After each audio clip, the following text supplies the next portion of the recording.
Hi everyone, it is Carlin here at May Blossom Design, and today I'm throwing pumpkins. So I thought I would take you along and show you how I do them.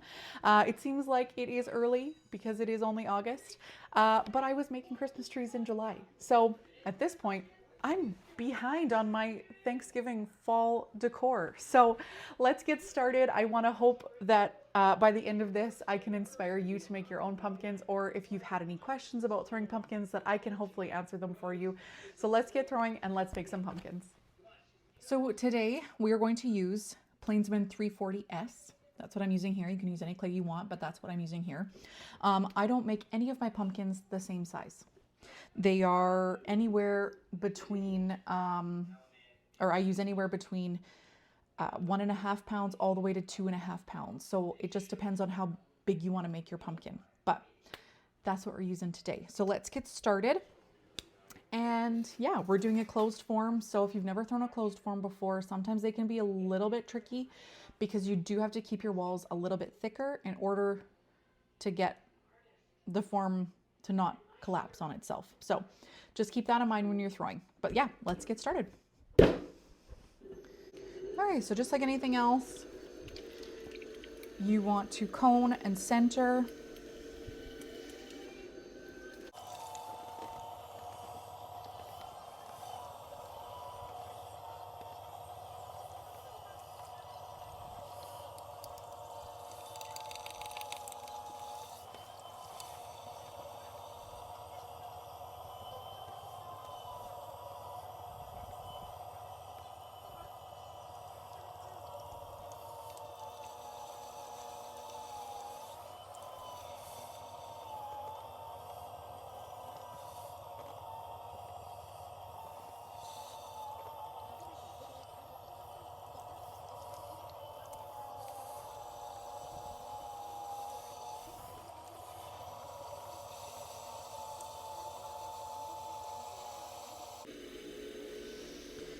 So then just center your piece to as big as you want to make it.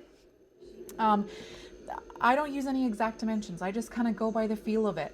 So I'm not really going to give you any dimensions. I'm just going to show you how I make them. And yeah, this is what I do. So some are bigger than others, so make it however big you can make yours. So then obviously you just want to drill down just like normal. I don't keep my base super thick, but don't make it super thin, obviously, because you do need to pull it off the wheel head because I don't have a base, or I don't have a bat system, so I also always have to keep that in mind. So then I'm just going to open up my form. I always open towards my palm because that helps me keep my piece in center.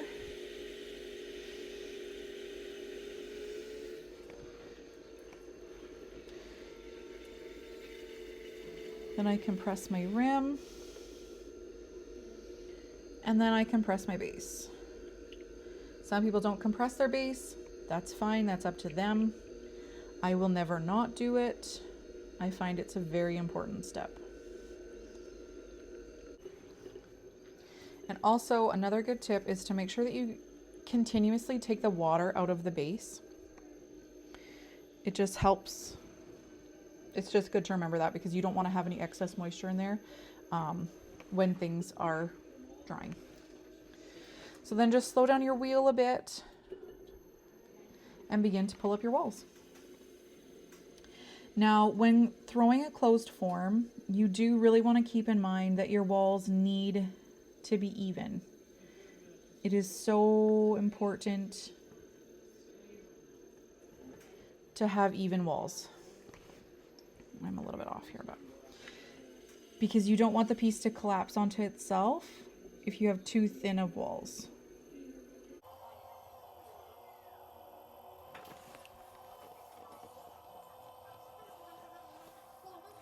Just gonna trim that piece off because I'm not entirely sure why it went so off kilter, but there we go. There, much better. Okay. Make sure to pull up all the clay from the base because there is a lot in there.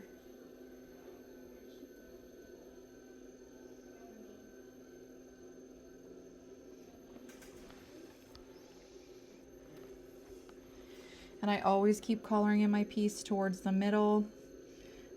It just helps. Plus I always compress my walls. I am using Reclaim today, so it's a little, it has some air bubbles in it, so it's causing me some grief, but just bear with me. So I'm just clearing out the water from the inside.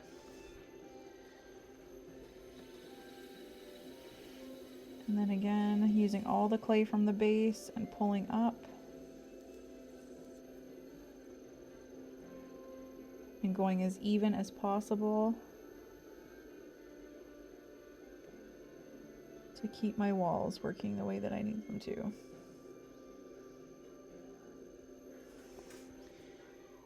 Now, this looks like it's super tall for a pumpkin. But when you go to color it in, you'll find that it shrinks quite a bit. So when you go to color in, also make sure that your hands are nice and wet at all times, because you don't want to have any drag. I think I'm going to pull up just a little bit more. Actually, no. What I'm going to do, yes, I'm going to pull a little bit more. I'm going to do one more pull.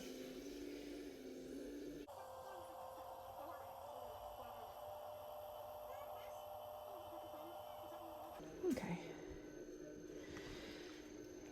So then sometimes what I also like to do, because this one looks like it's going to be a little bit big, is I like to go on the inside and kind of push out and create a more rounded base.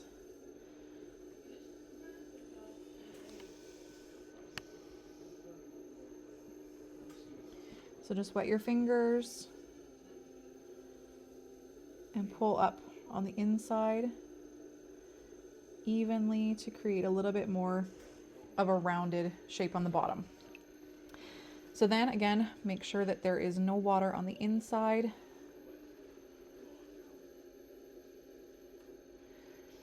Because we are going to begin to color it in.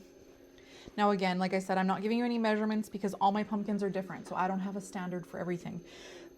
But when you get to a certain height, you'll kind of just know when it's the right time. So I like to slow it down just a little bit more. Again, make sure your hands are nice and wet or that you have some slip. And then just begin coloring in and up. In and up. In and up.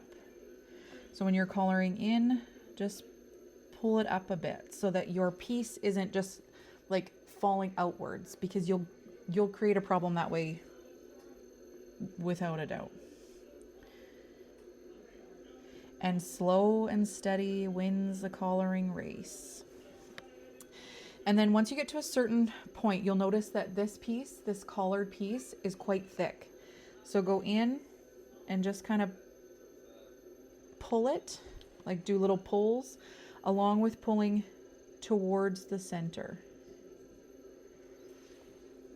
Sometimes it goes a little bit wonky, it happens. And then go back to coloring in and up. And you want to make almost like a triangle with coloring, because you want to have 3 points touching.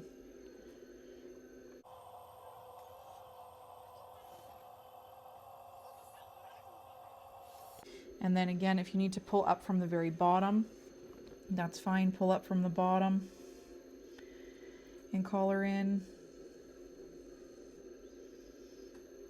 But don't forget that slow and steady wins the race. And then once you get closer to the top, or like you're going to be able to close your form,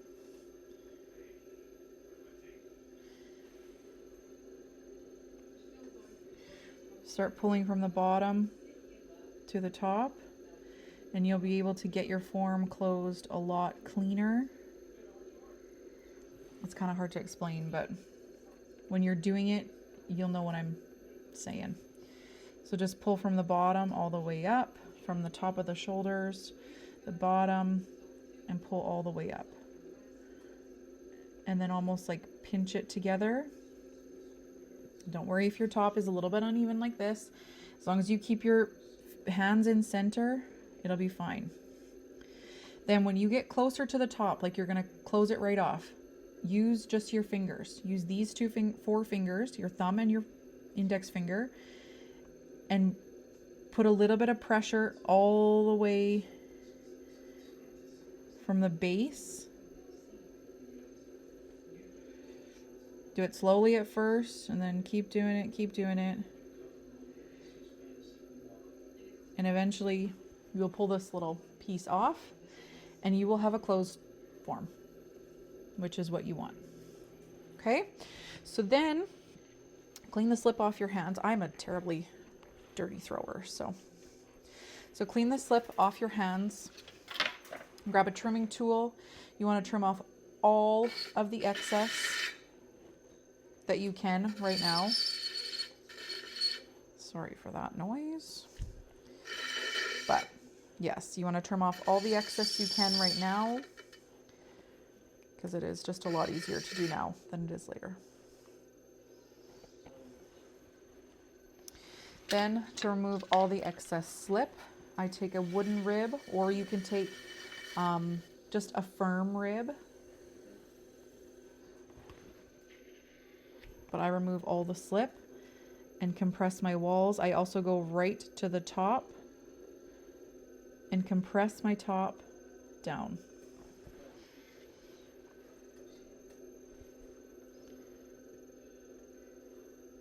I don't really care if my top is perfect because I do add a stem later. I don't add a stem now. I don't do my like my sections now. I do all of that later, and I'll show you exactly how I do that, but that is for after trimming. But yeah,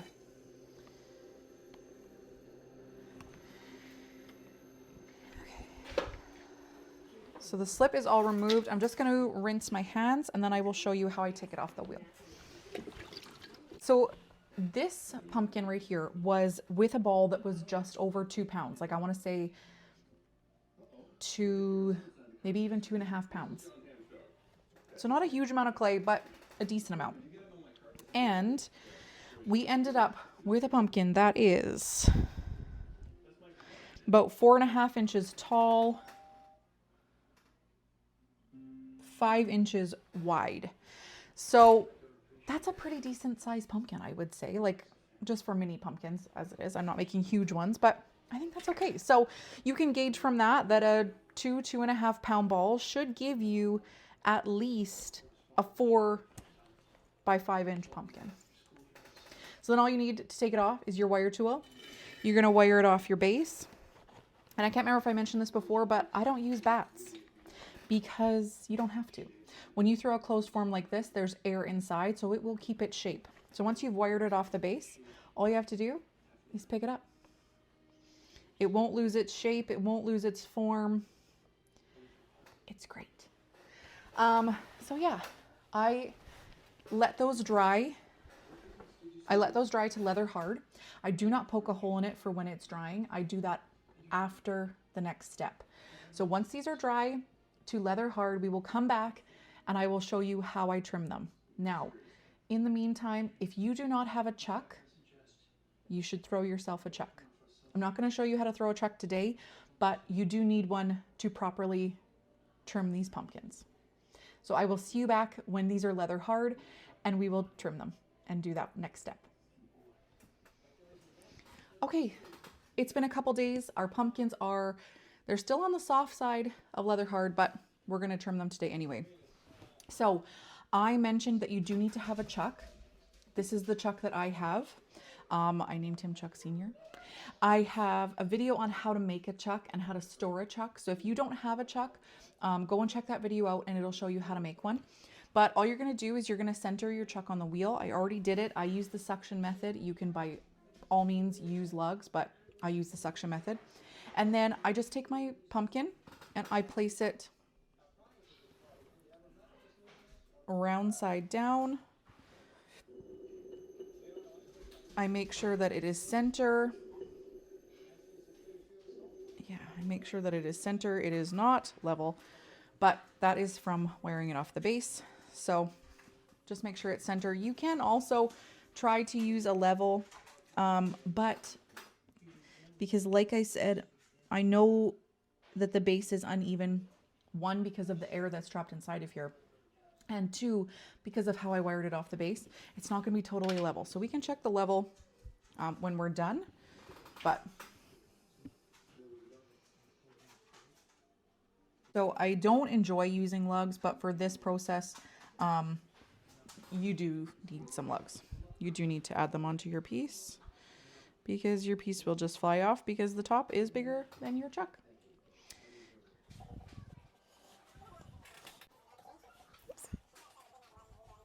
Remember, try not to distort your chuck. Just try to push it as best you can onto your piece.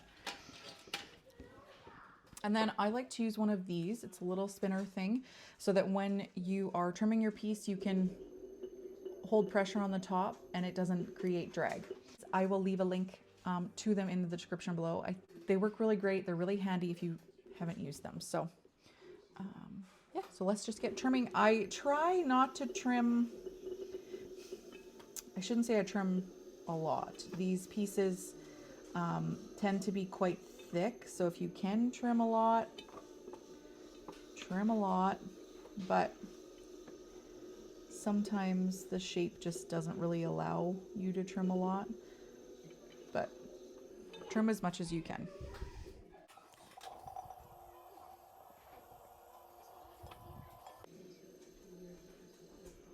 Now, with my pumpkins, I do trim a foot. I like the look of a foot, and I feel like with this project, I just like the look of a foot on a pumpkin. And if you don't want to put a foot, by all means, that is up to you, but I definitely put a foot on them. If I can. If I've left enough clay in the base, then I add a foot. If I haven't, then obviously I don't. But I do try to put one on. Now this one has quite a thick base, so I'm just trying to get some of the bulk off before.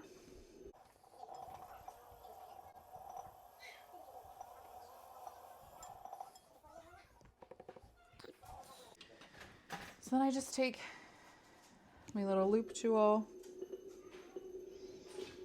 and I just create a foot. Now, like I said, you don't have to put one if you don't want one, but I like the way they look, so I usually put one.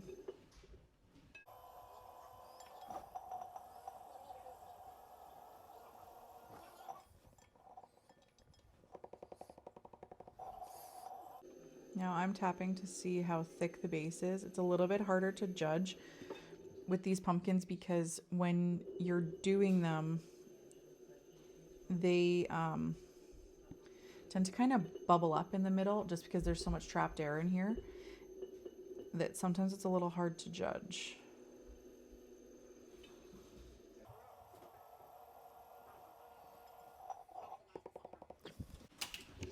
So then I just clean up the top here, and I do also like to put a little bit of a gallery just because it helps kind of emphasize the bottom of the pumpkin. When we get to where I show you how to make the ridges, you'll see what I mean by that. So then I just like to do a little bit of water in here, smooth out my base, and then I burnish like always to try to get everything nice and smooth. You have to use your sponge quite a bit in the next process, but this sometimes it's just a habit. It's just habit to always burnish your pieces because it just makes everything nicer. So then now this top part or this bottom part is done. What I'm going to do is I'm going to finish trimming the rest of the pumpkins that I threw on the chuck, and then I'm going to flip it over and I'm going to show you how to finish the top because as you can see, we have a little bit of a line here. I'm going to show you how to finish the top as soon as I'm done all the rest of the pumpkins with the chuck. So we'll be back. Okay, so all my pumpkins are now trimmed. So what I'm going to do is I'm just going to put my pumpkin, because now we need to trim the top part of the pumpkin. I'm just going to put it down I'm just gonna center it. Then I am going to take some lugs. Again, I don't like lugs, but I don't really want to suction this to the wheel because of all the air that's trapped in here. If I pull it off too tight or something happens, I'll rip it, and I don't want that to happen. So I just take some lugs and I attach it with lugs. As much as I dislike doing that, I dislike it less than ripping my pieces. And again, if you have a better way of doing that, by all means, do it however you're comfortable with. If you want to do the suction method, by all means. But this is just how I'm doing it. So then I'm just going to trim and make everything nice and even. Again, I'm not trimming too much off because the next part does require that you have a little bit of clay. So I don't want them too thin, but I don't need any of the extra bulk.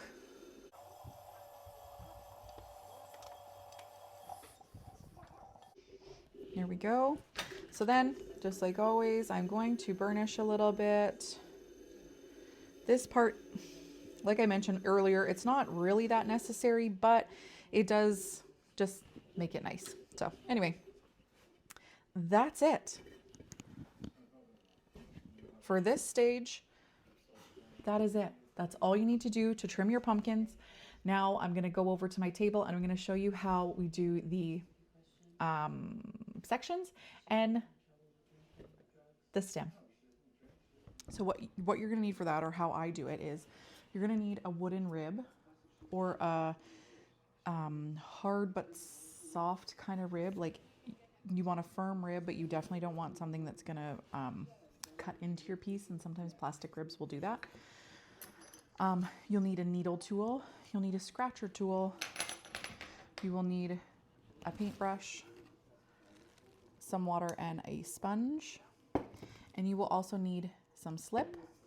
Now I am putting, my stems are going to be, because this is Plainsman 340S with the speckle, my pumpkin's going to have the speckle, but my stem is going to have no speckle. So I'm going to use the plain slip for the stem, but then if I have any cracks or anything like that, I'll be using the speckled slip. So first, what you want to do, you just want to take your, so then you just want to find the center. So all I do is go like this. And because you still have air in here, you're going to have that pressure. Again, the center, down. I like to do 8 sections, but you can do however many you like. So once you have your sections, I just go from 1 and I go all the way down, 1 by 1.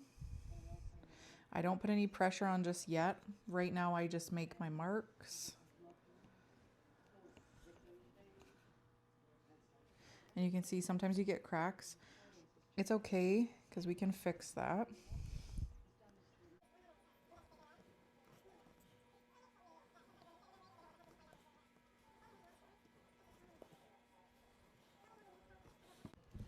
Now,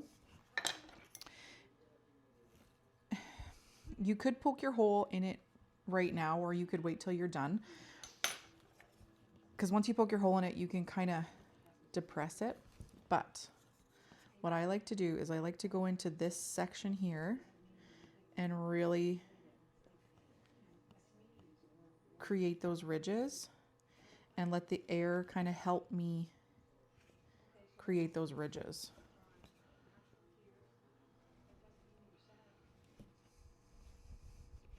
And with this wooden tool, because it is like a wedge kind of, it creates really nice sections.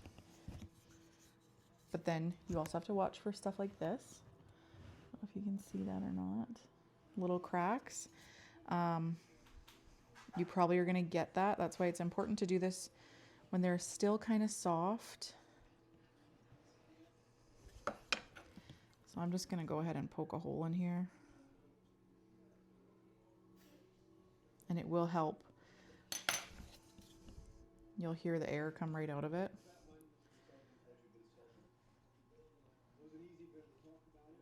So if you need to, definitely poke a hole in it. This one needed a hole, but some of them don't.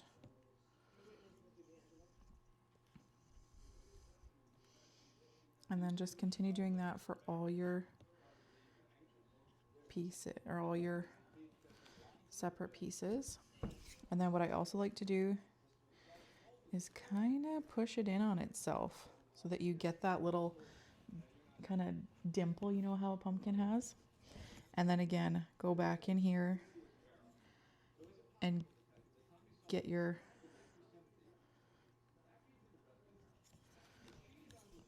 those sections really good.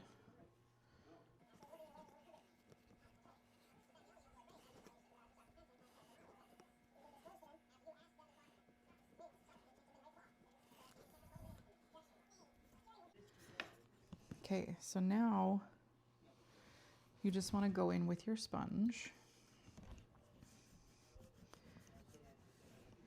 and clean up all of your sections, and then make sure that I keep hitting it with my finger, that they're nice and smooth. And any cracks that happen up in here, like from compressing it down, those are gone. It's really important to make sure that in these cracks here where it was starting to crack, that you get moisture back in there as soon as you can. Because if it gets too dry, then you're gonna have cracks the whole time. And you don't want that.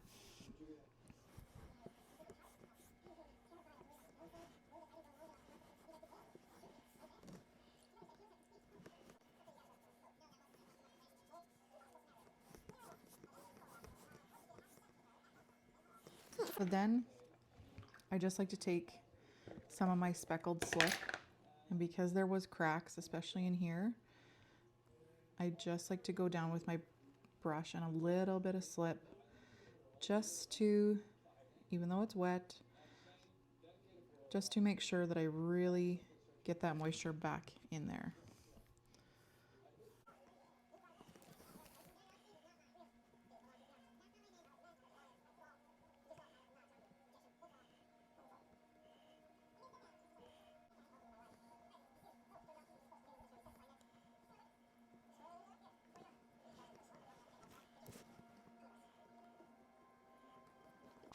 So to make the stem, all I do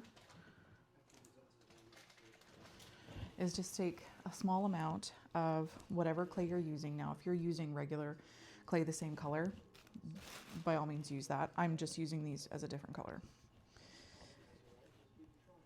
And I keep it pretty rustic looking. I don't make it look really pretty, because a pumpkin stem isn't really that pretty.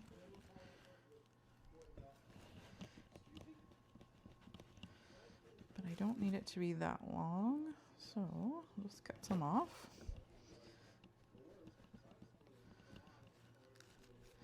So then all I do is I take a different wooden tool,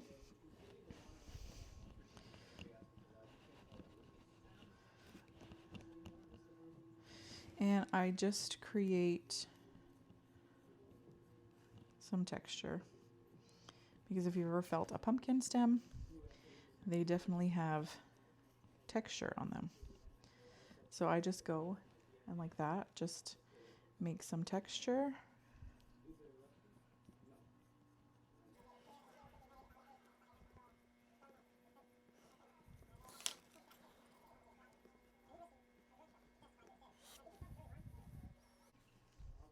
Okay, so then with this bottom piece that's still a bit thick, all I do is I just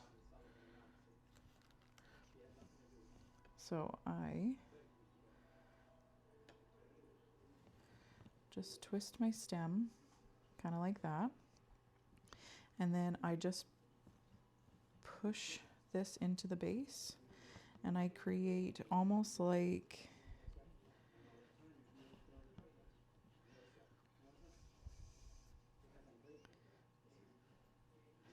like little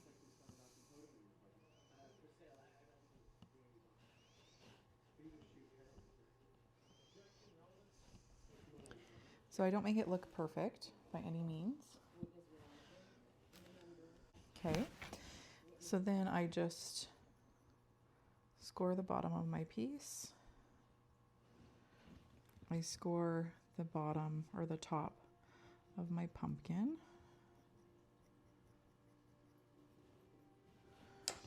I add some plain slip. Now I only add this to the base of the stem so that I don't have a whole bunch of slip all over the pumpkin that's a different color. But if you use the same color, it doesn't matter where you put your slip.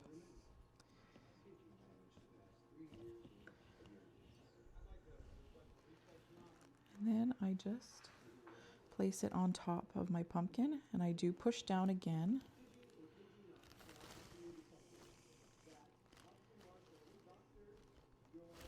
Not too hard because you will crack it.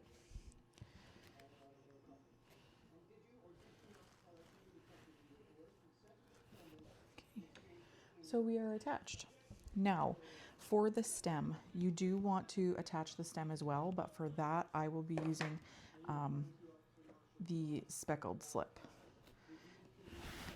So we'll get that in just a second. So here, I'm just making sure that this slip goes all underneath.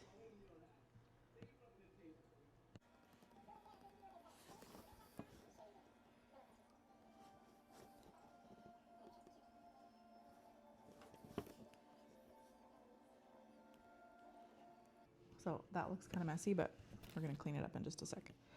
I just want to make sure that all of this slip gets underneath here. Fully attached. Now, the clays that I'm using, even though they're different, they have the same base. One just has a speckle and one doesn't. So it really shouldn't be a big deal that I'm using two different colored clays. It'll mostly just be this look when they're drying, essentially. So yeah, just keep going around, making sure that there is good connection and that you fill up any holes with slip. Okay, so then I'm just going to take some water and I'm just going to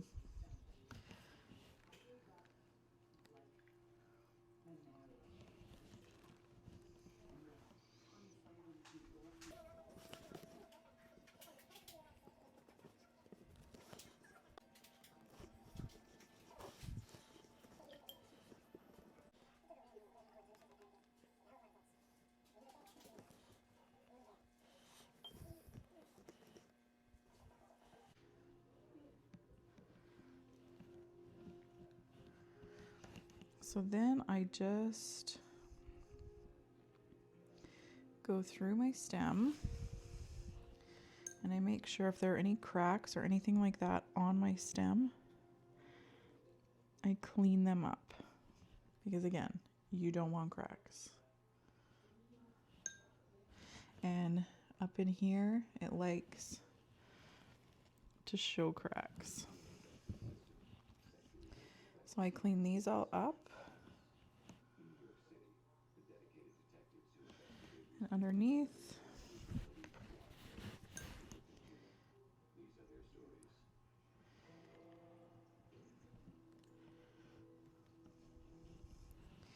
then the last thing I'm going to do is really attach this stem. So all I'm going to do, because I really like where it's placed, is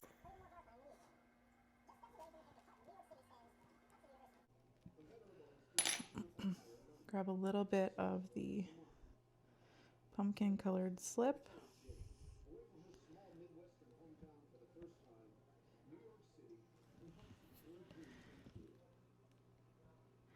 And then just go in and make sure that there's a good connection on that. And even if there isn't a really good connection on the stem, it's still going to be attached, but it just gives It just makes it a little bit better.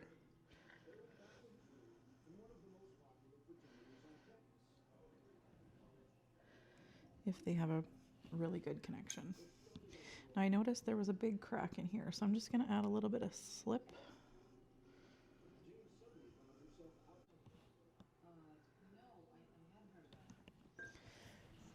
And there's our pumpkin. So now I cover these for days. As in, I cover them for like a week. They stay fully covered for a very long time, just because of the stress on here, the stress of pushing it down, and then of course all the different connections that we have, especially with the stem and then all the little curlicues. You need to let it rest. It needs to really mesh and come together. So yeah, I cover mine for, like I said, it's at least a week. Like they're moldy on the board. As you can see, this board gets gross. It gets washed a lot. But yeah, so once you cover this in a few weeks after it's dry, then we fire it. I forgot to mention that when you're done your pumpkin, you do need to redo your air hole. Now, I like to put my air hole somewhere that's like inconspicuous so you don't have to see it. So I like to put it just here, kind of behind my stem. And you need to have that just so that you can let some air inside and it'll dry better. So, sorry, forgot about that. But yeah, now cover your piece and leave it alone. So those are my pumpkins. I love pumpkins. I love throwing pumpkins. I love making these pumpkins. I grow pumpkins in my garden, tons of them, every shape and color. Wow, it is hot here. I can see myself in the camera and it's hot. I don't entirely know when I'm going to glaze these pumpkins because I haven't been able to fire my kiln for quite a while because it seems to be like hot, stormy season now. And I don't really want to throw it with the risk of the power going out, which that happens here, so don't want that. So I don't know when I will glaze them, but when I do, you will see that. But yeah, that's how I make my pumpkins. It's really fun, it's really easy, and it makes some really great decor. So yeah, if you guys have any questions, let me know down in the comments below. I've said this before lots, I'm not an expert. This is just how I make my pumpkins. I know that there are tons of different ways you can do it. But yeah, I hope that I inspired some of you to make some of your own pumpkins this year. And if you have any questions, leave them down in the comments below. I will link any tools or anything that I thought was useful. I'll link those down in the description below as well. If you've watched me until the end, please consider liking and subscribing to my channel because it really does help me be able to create more content for you guys. So I appreciate you all watching, and I will see you all in the next video. Thanks. Bye, guys.